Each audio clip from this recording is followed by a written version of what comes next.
So, all that guild stuff is done, out of the way. We can go back to Oakvale now.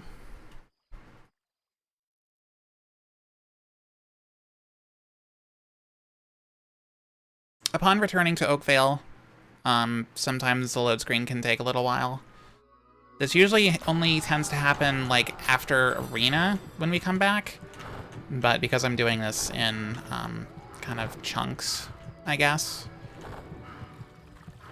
it's, being a little bit, weird. But, yeah, it's important, like I said, to make sure that you have your lamp turned off before entering Clifftop Path. Because if you have it on, I'll actually just go ahead and show you. Like, yeah, if you have the lamp on, you can see how that would be a problem. And it's not even so much of a problem on the very first one, but it is a problem on the next ones.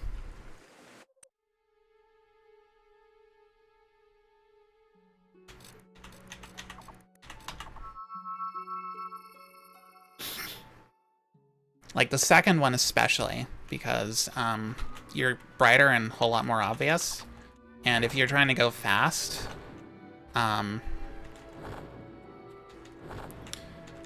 you typically don't want to wait for him to turn around and start walking back the other way. You'll basically immediately get seen as soon as you approach him. Like, turn the corner of that log. So, like, yeah, first one, not a big deal. As much. But on the second one... Intruders, shut the gate! Yeah. So, yeah, do yourself a favor. Do not have the lamp turned on. Just don't. Make sure you have it turned off before you go back into that area.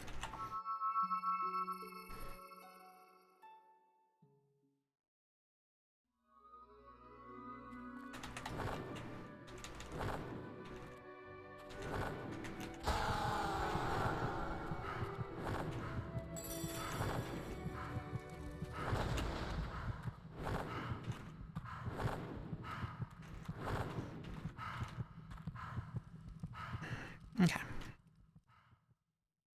So, for realsies this time. You'll need to sneak past the...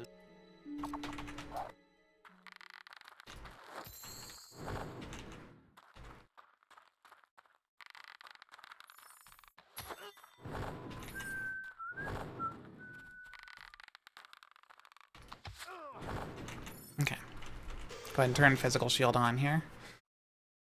You can let the cutscene play out. I think it's kind of faster if you actually do. Depending on your system, I guess. I don't know.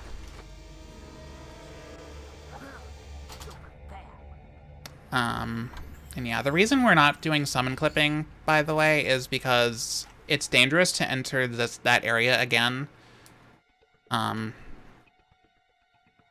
Especially in a hundo run, where you have so many things to do. And you actually have to come back into this area. If you don't start the quest like you're supposed to, when you come back to the Clifftop Path, you will be forced into an empty quest. And that's a hero save state that never goes away. Okay. You want to grab that Ages of Will, skill potion rather, from that barrel? I did not mean to use slow time, but sure, we'll go with that.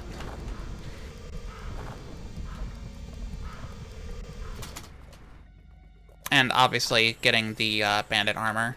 The reason we need that is for the demon door in this very area.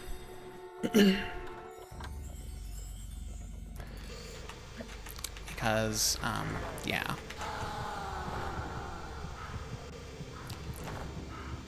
If you feel like saving, like... excuse me. If you feel like saving the extra, like, couple of seconds from skipping dialogue, you can just do the summon clip like that. And I need to make a new video talking about summon clips and the different methods with and without multiple input methods, because that kind of determines like which methods work more easily. But yeah, that's the thing for another video entirely. Otherwise, though, you can just equip the bandit armor and, you know, talk to that fellow there to open the gate. And then you can also, you know, go back to your normal clothes.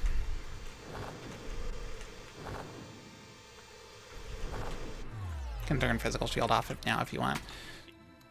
Now that we have that extra time on our side, we have the ability to buy some of his potions and some crunchy checks. You only need 11. I like to get more just in case I accidentally eat any before getting the Greatwood Gorge. Then you're going to buy both of his available bucks.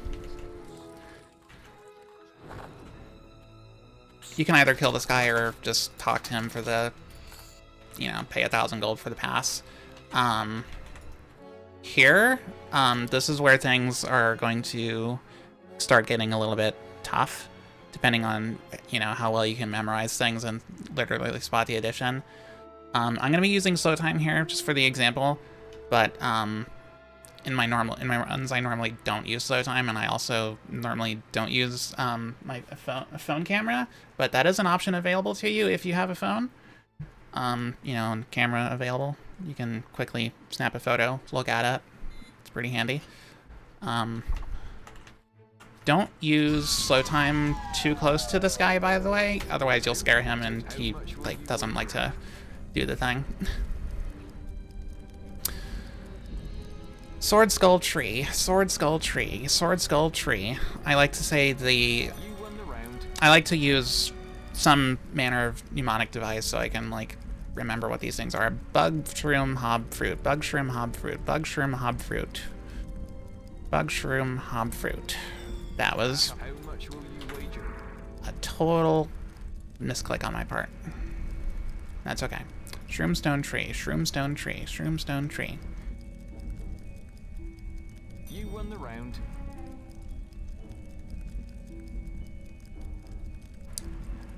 Head boot book bug. Head boot bug bug. Okay, I'm just gonna go bees. Fish. Head bees. Sometimes it can help just to shorten things. Heads, for example, hob shroom stone. Heads, hob shroom stone. Hob heads shroom stone. You won the round. Potion, I usually shorten that to pot. Bug pot fruit. Boot stone head. Bug pot fruit. Fruit stone head. Or bug stone head. Shroom stone head, rather. Shit. I said all those things. This is where a phone actually would have come in handy. YOLO? You won the round. Okay. That worked. Heads, shroom, fruit, sword, book, pot. Heads, shroom, sword, book, pot. Heads, shroom, fruit, sword, book, pot.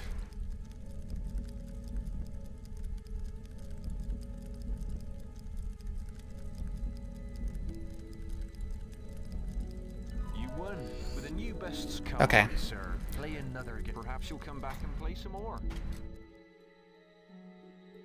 I'm honestly amazed. My short-term memory, I say, is garbage. If I hate that pub game. I hate that pub game. I hate it. I hate it. I hate it. I hate it. It's like I have to do it fast. I have to do it faster.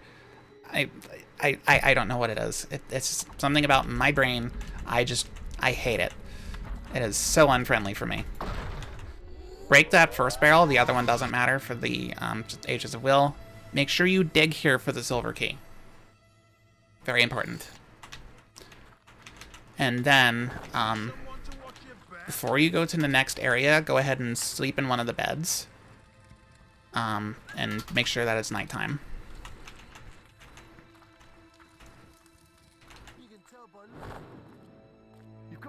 And since you have a pass, you can just go ahead and talk to this guy and the gates will open for you. I'm gonna grab that Ages of Might potion from that right barrel there, And then you want to go ahead and pay the assassin, so he'll create a distraction. Or you can just do the summon clip. It actually saves a little bit of time. Well done. But opening the gate also does make it a little bit easier, so you don't have to do 2 summon clips. Because you do have to go back into this area later on. Okay, so the Twin Blade fight is going to be fairly easier than it would be in any percent because you have Soulless Greatsword.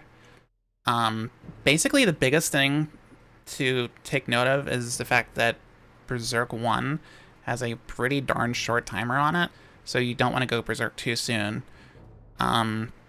Give it like a couple of seconds or so after his health bar appears before you go Berserk, and you should be fine. So like, the way I usually handle it is I hit him twice, and then he'll run at me. Like, I go to the middle, he'll run at me, and I rush behind him again. And then after that, I'm like definitely in the clear to use Berserk.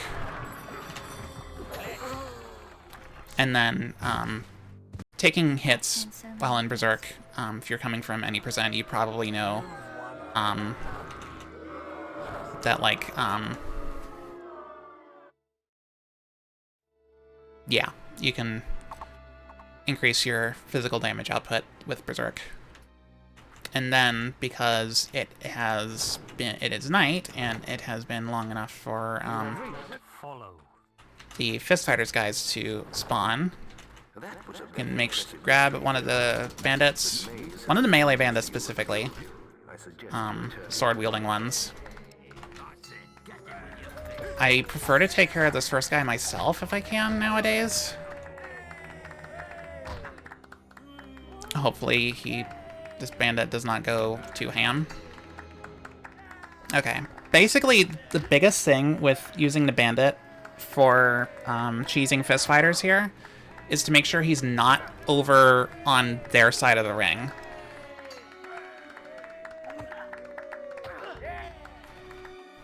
Because, yeah, in between the cutscene transitions, he'll be swinging at where the fighters previously were. And that can actually kill them in the transition, like, process. So, if that happens, the event breaks. And you'll need to reload your autosave, and it's very annoying. But it is overall faster and simpler. Because you're bringing an Obsidian Longsword to a fist fight. So, yeah, that's that. Next is going to be Archaeologist 1 and White Balverine.